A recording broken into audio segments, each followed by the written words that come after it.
दोस्तों, अक्सर लोग पूछते हैं कि जीवन में आने वाले सुख और दुख क्या भाग्य पर निर्भर करते हैं। जीवन में सुख और दुख की वजह के एक कारण न होकर अनेक कारण हैं, जिसमें व्यक्तिगत समस्याएं, सामाजिक संबंध, नौकरी, व्यवसाय, धन का अभाव, स्वास्थ्य कष्ट, गृह कलह आदि शामिल हैं।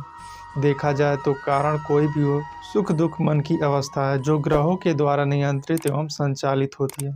क्या आपको पता है कि हमारे अपने ही विचार हमारे सुख दुख का कारण बनते हैं, क्योंकि संसार से मिलने वाला सुख दुख का सृजन मनुष्य अपने विचार एवं व्यवहार के माध्यम से अपनी ओर आकर्षित करता है। अगर हम अपने जीवन में असंतुष्ट हैं और अपने जीवन को बदलना चाहते हैं तो सर्वप्रथम अपने विचार और व्यवहार के प्रति सजग रहकर उसमें परिवर्तन लाना होगा, क्योंकि विचार और हमारी मन स्थिति का सीधा संबंध ग्रहों की स्थिति से जुड़ा हुआ है, जो आगे जाकर शुभ और अशुभ परिस्थितियों का सृजन करती हैं। दोस्तों, किसी के लिए संसार का सुख स्वर्ग के समान है तो किसी के लिए सांसारिक यातनाएं नरक के समान पीड़ादायक है।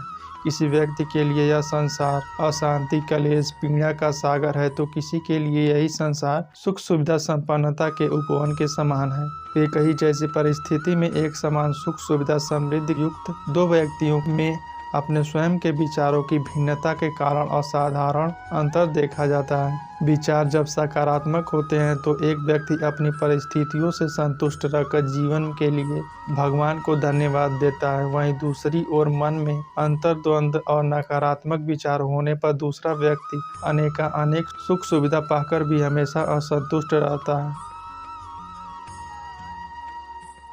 उदाहरण के तौर पर विचार भिन्नता के कारण एक ही तरह की खीर खाने पर एक व्यक्ति खीर की तथा उसे बनाने वाले को खराब कहता है, दूसरा व्यक्ति उसी खीर की तथा पकाने वाले की प्रशंसा करता है। अपनी भावना के कारण दोनों व्यक्ति उसी खीर को खाकर सुख अथवा दुख पाते हैं।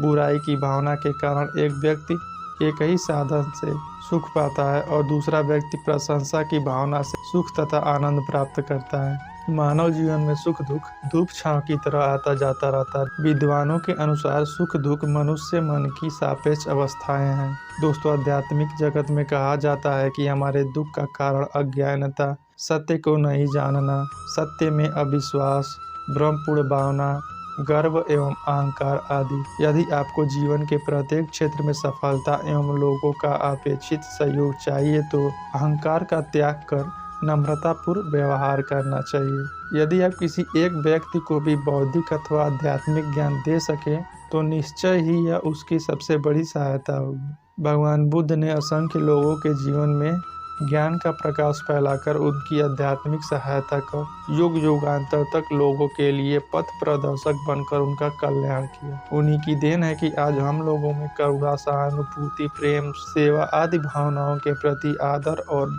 श्रद्धा विद्यमान है। ज्ञान का दान सभी दानों में सर्वश्रेष्ठ माना गया है। नीति शास्त्रों का मत एवं विद्वानों का कहना है कि जो थोड़ा बहुत ज्ञान आपके पास उपलब्ध है उसे दूसरों में बांटिए, इससे आपका ज्ञान कम नहीं होगा। एक दीपक से अनेक दीपक प्रज्वलित किए जाते हैं और इससे किसी दीपक के प्रकाश में कोई कमी नहीं आती। तो दोस्तों, अगर आपको जानकारी अच्छी लगी हो तो प्लीज़ वीडियो को लाइक ज़रूर कीजिएगा।